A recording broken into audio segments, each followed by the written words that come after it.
Dernière nouvelle. Un ouragan a frappé la ville de Halifax. L'ouragan est de catégorie 2 selon l'échelle de Saffir-Simpson. Ce produit a frappé les provinces canadiennes de Nouvelle-Écosse, du Nouveau-Brunswick et de l'île de Prince-Édouard.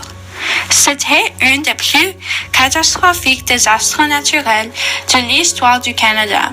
8 personnes ont perdu la vie et on estime les dégâts à plus de 100 millions de dollars. Les météorologues avaient sous-estimé la puissance de Juan. On prédisait que la tempête faiblirait dès qu'elle toucherait les côtes de Nouvelle-Écosse. C'était le plus fort là en Halifax. Cet désastre horrible a eu lieu le 24 septembre 2003 et fini le 29 septembre 2003. L'ouragan Juan a causé beaucoup de dommages structurels et végétaux. Beaucoup d'arbres sont tombés sur les rues. Cela a bloqué beaucoup de rues et renversé les lignes électriques. Beaucoup de maisons et entreprises étaient détruites. Aussi, des structures plus faibles ont également été ruinées. 31% des résidents ont subi un certain degré de dégâts et 27% des maisons ont eu suffisamment de dégâts pour justifier une demande d'assurance. Aussi, des panneaux d'affichage, des panneaux et des dizaines de véhicules ont été écrasés par des arbres et d'autres débris. Il y avait 8 décès dans cet accident horrible.